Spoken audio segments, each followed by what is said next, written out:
Yo, fuck is the word, man? It's your boy Reese already. I'm a fucking gangster grandpa. I'm proud of it. Do the right thing for the wrong thing happen, nigga. Like, comment, subscribe, all that good shit. Just don't dick ride, nigga. Got music on all platforms, man. Type in Reese already, man. It'll pop up, man. New mixtape out. 17. Go bump that. Go stream that. Go get that. Back with another fucking reaction video. Brooklyn gang wars, Rod Diggs' Bloods, Gowanus Wyckoff indictment. I'm from Wyckoff, so I just want to see what the fuck whoever made this video talk about his shit accurate and all that good shit. Let's get into it though.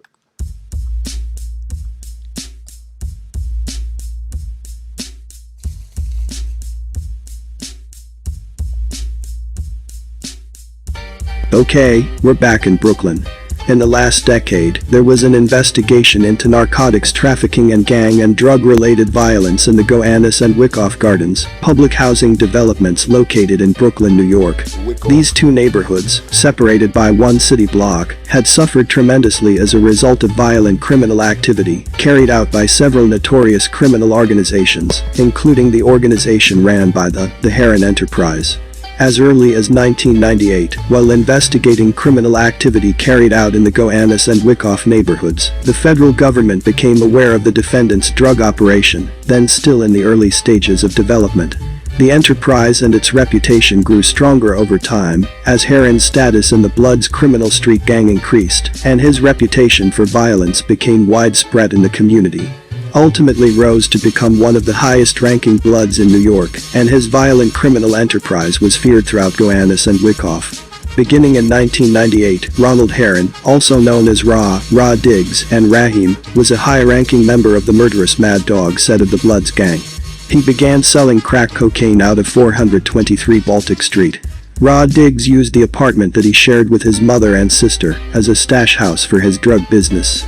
Some of Rod Diggs' crew members stayed overnight at the residence, and the drug organization stashed narcotics and weapons in the house.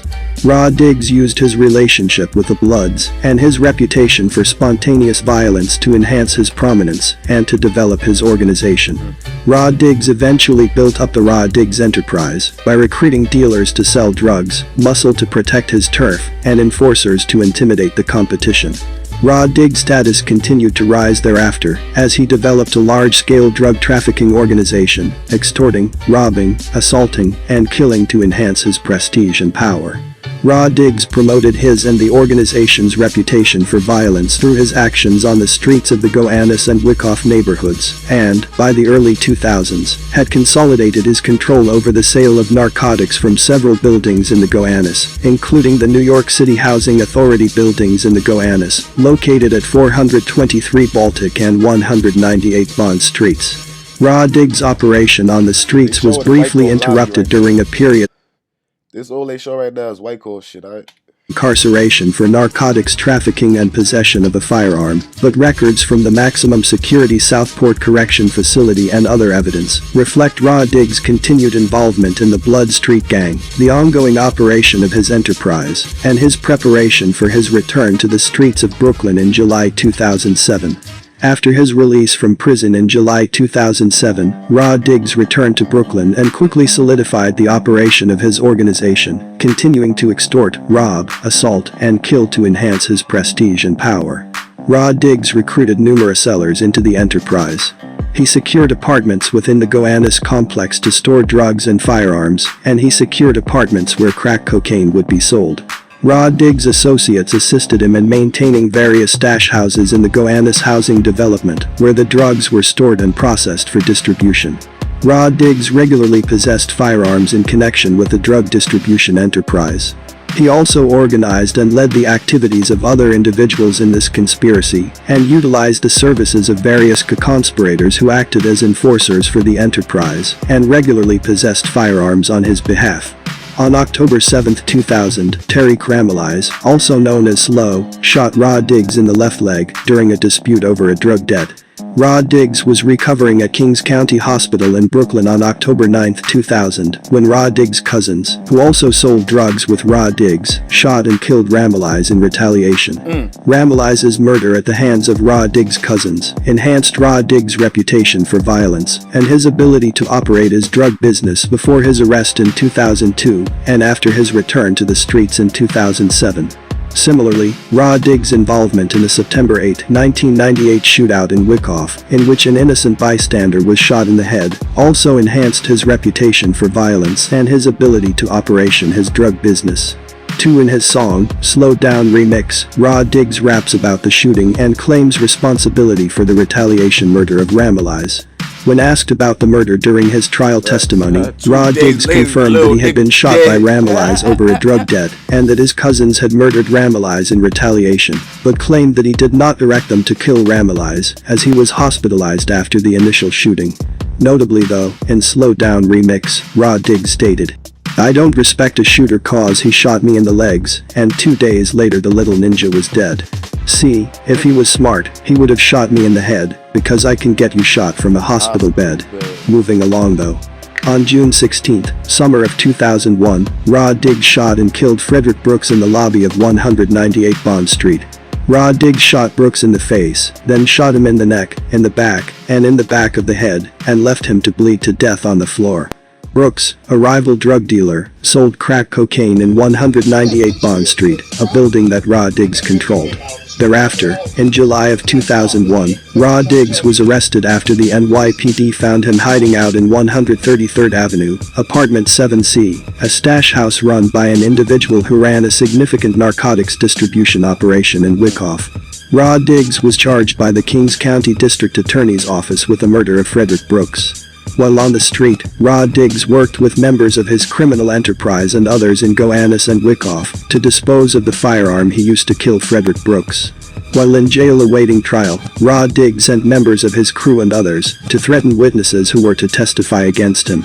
On the day of Brooks' murder, 2 eyewitnesses made recorded statements to the Kings County District Attorney's Office identifying Rod Diggs as the shooter. The witnesses recounted that they were present in or near a truck with a third person outside of 198 Bond Street when Rod Diggs and Brooks argued loudly.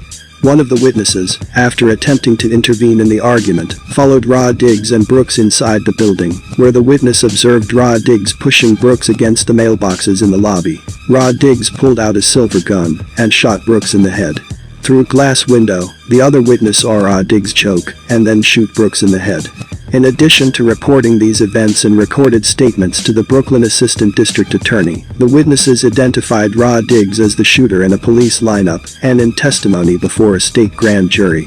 Although the 2 eyewitnesses were initially cooperative, both of them refused to testify at Rod Diggs' trial. In separate proceedings before the trial court, both witnesses attempted to recant their prior statements and stated that they had been threatened by Rod Diggs and his associates. Rod Diggs' associate, James Long, placed a call to one of the witness's mother at her workplace, and the witness received a telephone call from Rod Diggs himself. Rod Diggs was also involved in the robbery of a John Doe, a local drug dealer who sold crack cocaine inside of 423 Baltic Street in Brooklyn. We will refer to the John Doe as Slickback. In 2007, Rod Diggs directed 2 unidentified individuals to rob Slickback. The individuals confronted Slickback's and one of his friends inside of the building lobby. By coincidence, Slickback associate, who also worked for Rod Diggs, happened to enter the building and tried to intervene to stop the robbery, but was unsuccessful. One of the individuals pulled out a handgun, while the other person searched their pants pockets. The individuals took between $600 and $700 from their pockets, along with diamond earrings belonging to Slickback, and thereafter left the building. Rod Diggs later found Slickback inside of an apartment on the 12th floor of the building, at which point he warned him not to sell drugs on his turf. Slickback ceased selling drugs in the building for several months, but later on returned to the Gowanus and asked Rod Diggs for his permission to sell drugs at 423 Baltic Street in Brooklyn. Rod Diggs instead agreed to allow Slickback to sell crack on the condition that he obtained the drug supply from the Rod Diggs enterprise and, in return, Slickback would receive a percentage of the drug proceeds. Slickback also worked for Raw Diggs in supervising deliveries from suppliers to the organization to ensure that Raw Diggs street dealers received ample amounts of narcotics to sell. On May 9, 2008, Raw Diggs shot and killed Richard Russo in the elevator of the 423 Baltic Street building. In the days before the murder, Richard Russo had been present in the lobby of 423 Baltic Street with other members of Raw Diggs' crew that were selling narcotics. Russo was heard making disparaging remarks about Raw Diggs, questioning his dominion over the Gowanus, threatening to kill Raw Diggs. On the day of the homicide, Russo was present in the lobby again along with other members of Raw Diggs' crew when Raw Diggs entered the lobby and confronted Russo. Raw Diggs directed Russo to enter the elevator, along with another member of Raw Diggs' crew, pulled out a gun and shot Russo in the head. After the murder, Raw Diggs gave cash to one of his homies in an effort to keep them from approaching the police. He also made efforts to eliminate forensic evidence and disposed of the firearm that he had used to kill Russo. Raw Diggs authorized his crew to murder a rival, Kendale Robinson, also known as Smurf. Raw Diggs was angry that Robinson was involved in a number of violent incidents in and around the block that Raw Diggs and his associates believed were harming the business. Raw Diggs, along with his lieutenant and one of his enforcers, spent significant time searching for Robinson in an effort to kill him. On September 13, 2008, on Raw Diggs' orders, one of his enforcers shot Robinson in front of 185 Nevin Street in Brooklyn with a .40 cal. Robinson ultimately survived his injuries. Raw Diggs was not there during the shooting, but other members of the crew witnessed the incident. In an unrelated case, Kendale Robinson was sentenced in state court on Niggas was outside that was a fucking kid, son, but yeah, niggas was outside. 4th, 2013, to life without parole, after pleading guilty to killing a 16-year-old female in the Gowanus housing development in 2010. Robinson testified at trial on behalf of the defense and perjured himself during his testimony. He had also set off a metal detector after swallowing a scalpel in prison. But back to the story. Raw Diggs sought to take over Wyckoff as well. In November 2008, Raw Diggs and his crew became involved in a dispute with individuals who were selling narcotics in Wyckoff. Thereafter, one of Raw Diggs' workers, who had been selling crack cocaine for Raw Diggs in Wyckoff, was told by Victor Zapata that she could no longer sell there. This dispute ended with Raw Diggs' murder of Victor Macho Zapata. After Raw Diggs and his lieutenant, Jorge Maya, learned that Zapata had told the worker she could not sell in Wyckoff, Maya traveled to Wyckoff to confront Zapata and his associates. On November 9, 2008, Maya was shot approximately 5 times. Raw Diggs and at least 2 other members of his crew recorded a meeting held in the hospital after Maya was shot.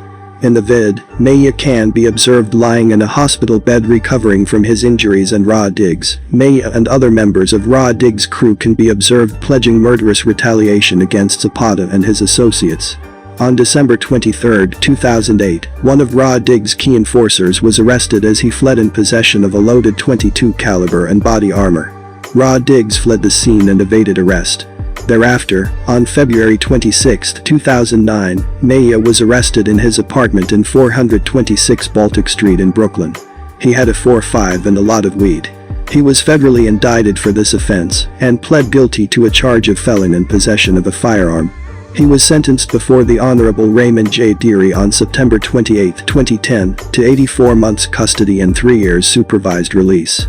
And finally, on September 27, 2009, Raw Diggs located Zapata, chased him down, and shot him in the Wyckoff courtyard. Zapata fell to the ground and Raw Diggs shot him multiple times at close range, killing him. On October 1, 2009, 4 days after Raw Diggs killed Victor Zapata, Raw Diggs and another criminal associate, Sharif Holmes, also known as Shaw Guns, were arrested in a BMW that Raw Diggs had double parked in the vicinity of Hoyt Street and Butler Street in Brooklyn. Police retrieved a loaded 9mm from Holmes. The firearm contained 10 rounds of ammunition. The serial number was defaced. There was evidence of discharge present. On October 5, 2010, NYPD officers in conjunction with Deputy United States Marshals conducted a surveillance operation wherein they observed Raw Diggs arrive at Club Amnesia, located at 609 West 29th Street in Manhattan, New York. Raw Diggs was in a car with Shondell Walker and another criminal associate of Raw Diggs. When Raw Diggs and Walker got out of the car, they were arrested. Officers observed the other criminal associate in the driver's seat, and when they ordered him to turn the engine off, he drove away. Several minutes later, NYPD detectives apprehended the other criminal associate at the intersection of West 11th Street and West Street in New York City. While effecting the arrest, officers recovered a 9mm high-point semi-automatic pistol with an extended clip inside the vehicle's glove compartment in front of the seat, where Rod Diggs had been sitting. Rod Diggs was engaged in significant witness tampering in connection with his 2002 state trial for the June 16, 2001 murder of Frederick Brooks. Since Rod Diggs' arrest on October 5, 2010, the government has learned of numerous other instances of witness tampering carried out by Rod Diggs' associates at his direction. These efforts had continued after the arrest.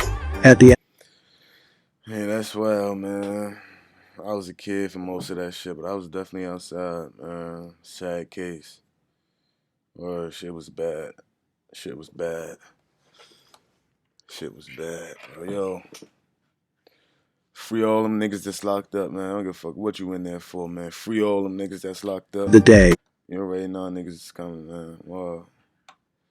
It's your boy Reese already. I'm a gangster grandpa and I'm proud of it. Do the right thing for the wrong thing happen, nigga. Like, comment, subscribe, all that good shit. Just don't dick ride, man. New music coming. Got music out on all platforms right now. Just type in Reese already. Till next time, man. We gonna holler at you niggas. Wow.